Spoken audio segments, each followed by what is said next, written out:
नमस्कार, मी सुनीताच किचनमध्ये तुमचं मनापासून स्वागत. आपण करतोय कैरीची चटणी. हे बघा, मी एक कैरी घेतली होती आणि त्यामध्ये थोडासा गूळ, त्यानंतर मिरची, खोबरं आणि कोथिंबीर आणि शेंगदाणे घातले होते ह्याच्यामध्ये. हे बघा किती सुंदर चटणी तयार झालेली आहे. ही चटणी तुम्ही भाकरी बरोबर किंवा चपाती बरोबर खाऊ शकता. त्याचबरोबर उन्हाळ्यात असं चटपटीत खावं असं वाटतं की नाही, त्यासाठी ही चटणी खूप जण करतात आणि खूप जण आवडीने खातात. तर याची आपण पुढे पूर्ण रेसिपी पाहूयात. आपण चटणी तयार करतोय त्यासाठी कैऱ्या घेतल्यात मी.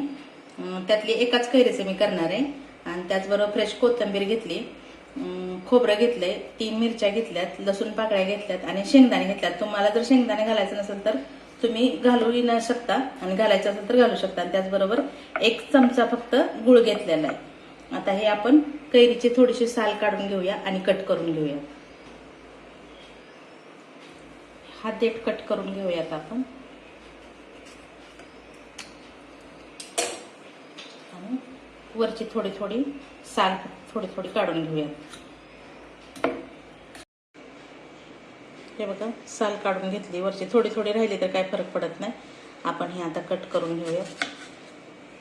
ह्याच्यातली कुई आहे ती बाजूला काढून घेणार आहोत आपण.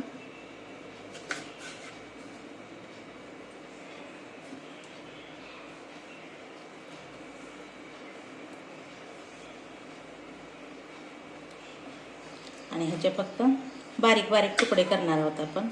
खूप पण बारीक करायचे नाही, खूप पण मोठे करायचे नाहीत, कारण आपण हे मिक्सरला करून घेणार आहोत.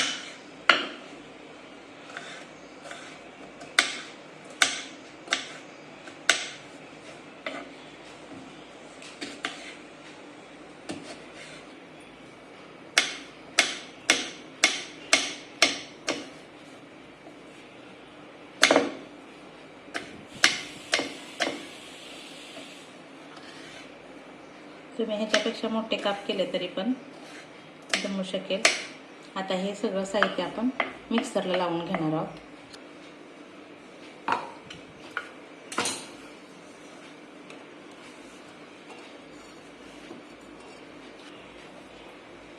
ह्याच्यामध्येच कोथिंबीर घालते मी.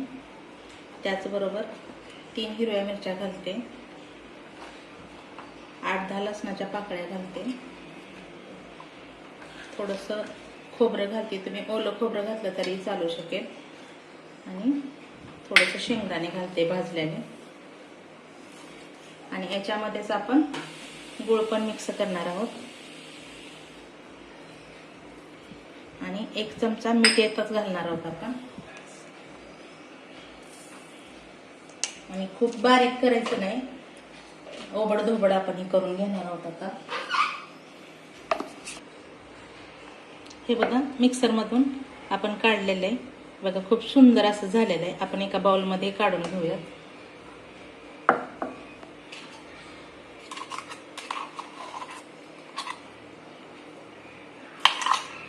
आंबट, गोड आणि तिखट अशा प्रकारची चटणी असते. खूप छान लागते खायला. आपण हे पूर्णपणे एका बाउलमध्ये सगळी काढून घेऊया. साधारणपणे एकच कैरी मी घेतली होती. एका कैरीमध्ये एवढी चटणी होऊ शकते आपली. आणि ह्याला आपण आता वरून एक तडका देणार आहोत. त्यासाठी मी गॅसवरती पॅन ठेवते. मी ह्याच्यामध्ये 1.5 पळी तेल घालणार आहे, जास्त नाही घालायचं.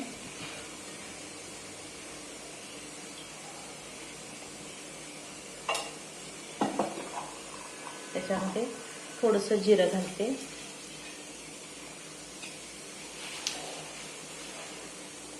थोडीशी मोहरी, थोडंसं हिंग घालायचं. त्यामुळं वास पण छान येतो. आपण गॅस बंद करतोय कारण जास्त पण नाही करपवायचं.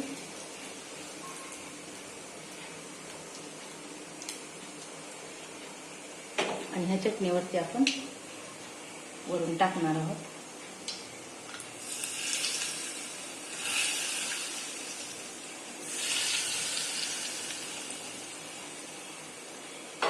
तुम्ही भाकरी बरोबर, चपाती बरोबर, कशा बरोबर पण हे खाऊ शकता. आणि 8 दिवस तुम्ही हे ठेवू शकता. जर तुम्हाला हा व्हिडिओ आवडला असेल तर लाईक करा, शेअर करा आणि कमेंट्स करा.